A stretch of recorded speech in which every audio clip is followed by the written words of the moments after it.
Hello friend, welcome to my YouTube channel executive notes. आज का video है, ये है इटली का जो एकीकरण है उसके बारे में ही वीडियो। 19वीं शताब्दी में यूरोपीय देशों की मध्य इटली महज एक भौगोलिक अभिव्यक्ति के रूप में था। इस समय इटली एक विखंडित क्षेत्र था जो लगभग एक दर्जन स्वतंत्र राज्यों में बटा हुआ था। इसमें से विभिन्न राज्यों के शासकों के हित परस्पर टकराते रहते थे।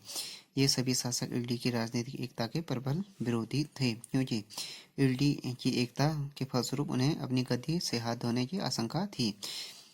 ऑस्ट्रिया जो था का दबदबा भी इटली की राजनीति में था, जो 19वीं शताब्दी तक क्या था, यूरोपीय देशों के मध्य इटली क्या था, एक भौगोलिक अभिव्यक्ति के रूप में था।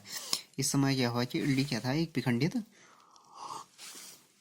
क्षेत्र था, लगभग एक दर्जन स्वतंत्र राज्यों में बटा हुआ था। इसमें से विभिन्न राज्यों के जो शासक थे उनके हित आपस में परस्पर टकराते थे। ये सभी शासकों को ये भय था कि अगर इटली का राजनीतिक एकीकरण हो गया तो वो अपनी गति से हाथ धो बैठेंगे, और उससे एक मेन कारण ये था इटली का एकीकरण होने का। ऑस्ट्रिया का दबदबा भी इटली की राजनीति में था। 19वीं शताब्दी में कुछ ऐसी घटनाएं हुई कि जिसके फलस्वरूप इटली में राष्ट्रवाद का उदय संभव हो सका। इस दौरान बहुत सी क्रांतिकारी संस्थाओं का जन्म हुआ, जिसमें इटली के एकीकरण में बढ़ चढ़कर भाग लिया, और अंततः 1870 में एक राष्ट्र के रूप में इटली का उदय हुआ। इटली के एकीकरण में बाधाएं क्या थी? फर्स्ट ये था कि इटली के जो लोग थे अशिक्षित व गरीब थे। राष्ट्रीय एकीकरण हेतु उसमें राष्ट्रीय भावना और जागृत लाना आवश्यक था। सॉरी, ये है जो इटली के लोग थे गरीब और अशिक्षित थे, उस समय के लोग अधिकांश था। राष्ट्रीय एकीकरण हेतु उसमें राष्ट्रीय भावना और जागृत लाना क्या था, संभव नहीं था। एक तो ये समस्या थी। आर्थिक दृष्टिकोण से इटली में क्षेत्रीय आधार पर आर्थिक विषमता व्याप्त थी। एक तरफ उत्तरी जो इटली था वो अर्ध औद्योगिक क्षेत्र था, दूसरी तरफ दक्षिणी इटली क्या था, अत्यंत पिछड़ा हुआ गरीब ग्रामीण क्षेत्र था। तीसरा जो प्रॉब्लम थी, पोप का राज्य इटली के मध्य में था। उत्तरी और दक्षिणी इटली की एकता तब तक नहीं हो सकती थी जब तक पोप का राज्य खत्म न किया जाए, क्योंकि वह ईसाई धर्म रोमन कैथोलिक का मुख्य था, इसलिए उसका राज्य समाप्त होगा। इससे एक प्रॉब्लम ये थी, जो इटली का राज्य जो पोप का राज्य था इटली के मध्य था, वो इटली व दक्षिणी की एकता तब तक नहीं हो सकती जब तक पोप का राज्य समाप्त न हो जाए। तो वो नहीं करना चाहता था अपना राज्य, तो इसलिए इटली का एकीकरण संभव नहीं था। एकीकरण के मार्ग में सामंत वर्ग, कुलीन वर्ग ही प्रमुख बाधक तत्व थे, जो सामंतवादी जागीरदारी प्रथा को और भी मजबूत कर अपना प्रभाव बढ़ाना चाहते थे। क्योंकि इटली में औद्योगिक पिछड़ापन अधिक था, अतः ऐसी स्थिति में जर्मन के मालिकों का समाज में काफी वर्चस्व था। ये वर्ग अपने वर्गीय हितों की रक्षा हेतु राष्ट्रीय एकता को एक गंभीर समस्या मानते थे। पुनर्जागरणकालीन सांस्कृतिक चेतना और मानवतावाद ने इटली में इटली का एकीकरण विभिन्न चरण। पुनर्जागरण कालीन सांस्कृतिक चेतना एवं मानवतावाद ने इटली में क्या राष्ट्रवाद की पृष्ठभूमि तैयार की। इसी समय से अनेक देशभक्त अपने देश को एक राष्ट्र के रूप में संगठित करने का सपना देख रहे थे। फ्रांस की क्रांति तथा अपने अतीत की गरिमा से प्रेरित राष्ट्रवादियों ने अनेक क्रांतिकारी दलों की स्थापना की, जिसमें गिबल्डी द्वारा स्थापित कार्बोनरी नामक गुप्त संस्था सबसे प्रसिद्ध थी। नेपल्स में शुरू हुई यह संस्था धीरे धीरे इटली में फैली जा रही थी। यद्यपि इस संस्था का संगठन क्या नहीं था, बहुत दृढ़ नहीं था, फिर भी नेपोलियन के काल में और उसके कई वर्षों बाद तक इस क्रांतिकारी संगठन ने शासकों की नींद उड़ा रखी थी, हराम कर रखी थी। तो इटली का एकीकरण का ये था कि पुनर्जागरण व राजनीतिक सांस्कृतिक चेतना व मानवतावाद ने इटली में राष्ट्रवाद की पृष्ठभूमि तैयार की। इसी समय में अनेक देशभक्त ऐसा हुई कि जो कि इटली को एक राष्ट्र के रूप में संगठित करने का सपना देख रहे थे। उन पे क्या था कि फ्रांस की क्रांति का भी बहुत और अतीत की जो गरिमा से प्रेरित राष्ट्रवादी थे, उन्होंने अनेक क्रांतिकारी दलों की स्थापना की, जिसमें से गिबल्डी द्वारा स्थापित कार्बोनरी नामक एक गुप्त संगठन सबसे प्रसिद्ध थे। नेपल्स में ये शुरू हुई थी कार्बोनरी संगठन। यह संस्था धीरे धीरे इटली में फैलती जा रही थी। यद्यपि उस संस्था का संगठन बहुत दृढ़ नहीं था। फिर भी नेपोलियन के काल में और कई वर्षों के बाद ये क्रांतिकारी संगठन ने जो शासक थे उनकी नींद उड़ा रखी थी। इल्डी का एकीकरण प्रथम चरण। कारबूर नरी नामक गुप्त संस्था का दमन, पार्मा एवं मडेना तथा पोप की रियासतों में हुए विद्रोह के दमन आदि घटनाओं से इटली में घोर निराशा का वातावरण छा गया। अतः राष्ट्रीय आंदोलन के नेता के रूप में मैजनी का उदय हुआ। उन्होंने यंग इटली नामक संस्था का गठन किया, इटली के एकीकरण को प्रोत्साहित करने का प्रयास किया। जियोबार्टी जो पोप की सत्ता के अंतर्गत इटली का एकीकरण करना चाहता था, पोप की प्रतिक्रियावादी नीति के कारण उसके द्वारा चलाया गया नव ग्युलफ आंदोलन ज्यादा लोकप्रिय साबित नहीं हुआ। फ्रांसीसी क्रांति का प्रभाव इटली पर पड़ा। इटली के देशभक्तों ने सार्डिनिया की तरफ से ऑस्ट्रिया के विरुद्ध युद्ध की घोषणा की। हालांकि विद्रोह दबा दिया गया, परंतु चार्ल्स अल्बर्ट का युद्ध व्यर्थ नहीं गया। इटली वासियों को इस बात का एहसास हो गया कि बिना ऑस्ट्रिया को हराए इटली का एकीकरण संभव नहीं है। इस चरण में इटली के एकीकरण के लिए संघर्षरत थे, लेकिन इटली को यथार्थ में एकीकरण कैसे हो इसके लिए कोई योजना उनके पास नहीं थी। तो एकीकरण इटली का जो एकीकरण का प्रथम चरण था, इसमें जो मेन कैरेक्टर थे, मुख्य थे मैजनी। जब क्या हुआ, कार्बो नरी जो गुप्त संस्था थी उनका दमन क्या हुआ, पार्मा मडेना और तथा पोप की रियासतों में हुए विद्रोह के दमन आदि घटनाओं से इटली में घोर निराशा का वातावरण, अतः राष्ट्रीय आंदोलन के नेता के रूप में मैजनी का उद्भव हुआ। उन्होंने क्या किया, यंग इटली नामक संस्था का संगठन किया। उसने इटली के एकीकरण को प्रोत्साहित किया। जियोबार्टी जो पोप की सेना के अंतर्गत इटली का एकीकरण करना चाहता था। जियोबार्टी जो क्या चाहता था कि पोप की सत्ता के अंतर्गत इटली का एकीकरण करना चाहता। पोप की जो प्रतिक्रिया रिएक्शनरी नीति के कारण क्या हुआ, उसके द्वारा चलाया गया नव ग्युलफ आंदोलन ज़्यादा लोकप्रिय नहीं हुआ। उसके बाद हो गया इटली का एकीकरण का दूसरे चरण। काबूल सार्डिनिया के नेतृत्व में इटली के एकीकरण को संपन्न करना चाहता था काउंट दे काबूल। वह इस बात से अच्छी तरह से परिचित था कि इटली के एकीकरण के मार्ग में ऑस्ट्रेलिया एक बड़ी बाधा है, अतः ऑस्ट्रेलिया को बाहर किए बिना एकीकरण सफल नहीं हो सकता है। ऑस्ट्रेलिया को बाहर करने के लिए बाह्य सहायक आवश्यक थी। ऑस्ट्रेलिया को जो बाहर करने के लिए क्या थी, बाह्य सहायकता आवश्यक थी। इस मामले में सार्डिनिया को सिर्फ इंग्लैंड व फ्रांस से ही मदद की आशा दिखाई दे रही थी। अतः काबूल ने इटली के एकीकरण के लिए अंतर्राष्ट्रीय सहानुभूति प्राप्त करने के लिए इटली के प्रश्न को अंतर्राष्ट्रीय बनाना जरूरी समझता था। संयोग इसी वर्ष क्या हुआ, 1854 में रूस व तुर्की के बीच क्रीमिया का युद्ध छिड़ गया। इस युद्ध में फ्रांस व इंग्लैंड ने तुर्कों का साथ दिया। इस समय काबूल ने भी सार्डिनिया की ओर से सेना भेजकर इंग्लैंड व फ्रांस की सहायता की। इस सहायता से सार्डिनिया के प्रति इंग्लैंड व फ्रांस में सहानुभूति की भावना मुखरित हुई।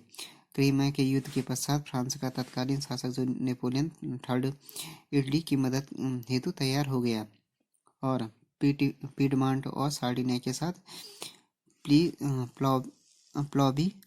प्लॉबियर्स का समझौता हुआ। इस समझौते के तहत फ्रांस द्वारा ऑस्ट्रिया के विरुद्ध पीडमांट सार्डिनिया को सैन्य सहायता देकर लोम्बार्डी एवं वेनेसिया नामक दो ऑस्ट्रिया राज्य पीडमोंट को दिए जाने की बात तय हुई। बदले में पीडमोंट सार्डिनिया द्वारा इटली के नीस एवं सिवाय क्षेत्र को फ्रांस को दिए जाने की बात तय की गई। हालांकि काबूल इटली के एकीकरण के पक्ष में था, न कि सिर्फ ऑस्ट्रेलिया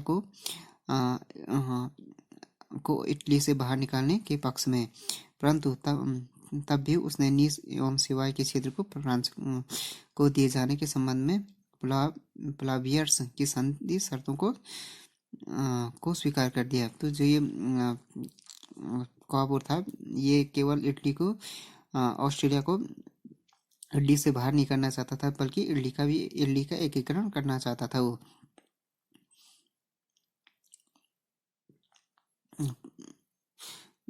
इसके बावजूद भी क्या किया इसने, ऑस्ट्रिया को इटली के बाहर कर जाने के बक्सों में नहीं था, बल्कि वो पूरा एकीकरण, परंतु इसके बावजूद भी क्या किया उसने, नीस व सेवाई क्षेत्र को फ्रांस को दिए जाने के संबंध में प्लाबियर्स संधि की शर्तों को स्वीकार कर दिया। इसके फलस्वरूप क्या हुआ कि ऑस्ट्रिया ने पीडमांड सार्डिनिया के विरुद्ध युद्ध छेड़ दिया और फ्रांस ऑस्ट्रिया के विरुद्ध युद्ध में क्या हो गया, शामिल हो गया। परंतु कुछ दिनों बाद फ्रांस के राजा जो नेपोलियन थर्ड थे, ऑस्ट्रिया से विल्फ्रेंस्का की संधि कर ली और युद्ध से अलग हो गया। इस स्थिति में काबूल ऑस्ट्रिया के विरुद्ध युद्ध जारी रखना चाहता, परंतु पीडमांट सार्डिनिया के तत्कालीन जो शासक थे विक्टर एमेन्युअल ने इस बात की अनुमति नहीं दी, अथवा एकीकरण के द्वितीय चरण में नेपोलियन तृतीय की सहायता से लोम्बार्डी की प्राप्ति, इस तो द्वितीय चरण में लोम्बार्डी की प्राप्ति हुई, किसको, पीडमांट सार्डिनिया को। तो 1859 तक की ज्यूरिख संधि के अनुसार लोम्बार्डी, पीडमांट, सार्डिनिया मिल गई ये तीनों। और तीसरा एकीकरण का तीसरा चरण, ऑस्ट्रिया पीडमांट के युद्ध काल में नेशनल सोसाइटी नामक क्रांतिकारी संस्था ने इटली के एकीकरण की विचारधारा का खूब प्रसार किया। फलतः इटली की जनता ने पार्मा, मेडोना, टस्कनी के शासकों तथा बोलोगना एवं रोमानगा से पोप के प्रतिनिधियों को बाहर निकाल दिया तथा वहां अस्थायी सरकारें स्थापित की। क्योंकि नेपोलियन थर्ड की सहमति के बिना इन प्रदेशों को पीडमांट तथा सार्डिनिया के साथ मिलाया जाना संभव नहीं था। अतः काबूल एवं नेपोलियन के बीच एक संधि हुई कि नेपोलियन मध्य इटली के राज्यों को पीडमांट सार्डिनिया में मिलाए जाने पर कोई आपत्ति नहीं करेगा। इसके लिए नीस व सेवाई प्रदेश दिया जाएगा। जनमत संग्रह के माध्यम से यह संधि पूर्ण हो गई, अतः वेनेसिया को छोड़कर समस्त उत्तरी इटली एवं मध्य क्षेत्रों में एक इटालियन राज्य का निर्माण हुआ। अब उसके बाद हो गया जो एकीकरण का अंतिम चरण। इस चरण में सिसिली व नेपल्स, दो इतालियी राज्यों का एकीकरण पीडमांट सार्डिनिया के साथ हुआ। मुख्य रूप से यह एकीकरण काबूल की सफल कूटनीति व गैरिबाल्डी के तलवार के सफल प्रयोग से हुआ। 1860 में जब नेपल्स व सिसिली की जनता का विद्रोह जोरों पर था, तो गैरिबाल्डी ने वहां की जनता के आग्रह पर लाल कुर्ती कहे जाने वाले 1000 स्वयंसेवकों की सहायता से सिसिली को जीत लिया। सिसिली विजय के उपरांत गैरिबाल्डी ने स्वयं को विक्टर एमेनुएल थर्ड के नाम से वहां अधिनायक घोषित किया। इसी कड़ी में नेपल्स पर भी आक्रमण कर उसे जीत लिया। विजय से उत्साहित होकर गैरिबाल्डी ने इटली के शेष बचे हुए क्षेत्र वेनेशिया और रोम पर भी आक्रमण करने की योजना बनाई। ऐसी स्थिति में क्या था कि फ्रांस वो ऑस्ट्रिया के साथ युद्ध छिड़ सकता था, क्योंकि जो वेनेशिया था ये ऑस्ट्रिया के अधिकार में था और रोम में क्या थी, पोप था, उसकी सुरक्षा हेतु फ्रांसीसी सेना तैनात थी। अतः स्थिति की गंभीरता को देखते हुए गैरिबाल्डी की उत्साहपूर्ण कदम को रोका जाना था। ऐसी स्थिति में काबूल ने क्या किया कि दूरदर्शिता का परिचय देते हुए समस्या का सफलतापूर्वक समाधान किया। अतः सिसिली एवं नेपल्स में जनमत संग्रह के आधार पर उसे पीडमांट व सार्डिनिया में मिला लिया गया। ट्यूरिन में हुई प्रथम बैठक में वेनेसिया और रोम को छोड़कर समस्त इटली के प्रतिनिधि मौजूद थे। तो जो ये चौथा चरण था, इसमें क्या क्या सिसिली और नेपल्स को इटली के राज्य में मिला दिया गया। सिसिली इटली के दो राज्य वेनेशिया एवं रोम का एकीकरण होना शेष था। इस स्थिति में पर्सा इटली के मध्य एक संधि हुई, जिसके तहत क्या हुआ कि पर्सा ऑस्ट्रिया के बीच युद्ध होने की स्थिति में इटली द्वारा पर्सा को सैन्य सहायता एवं बदले में पर्सा द्वारा इटली को वेनेशिया का प्रांत दिलाना तय हुआ।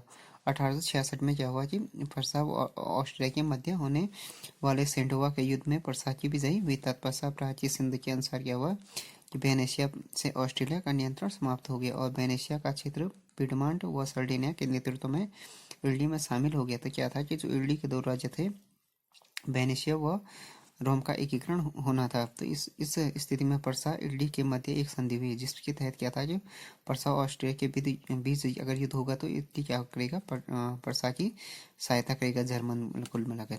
बदले में परसा द्वारा इटली को वेनेशिया का प्रांत दिलाना तय हुआ। 1866 में इन दोनों की युद्ध हुई, परसा और ऑस्ट्रिया का।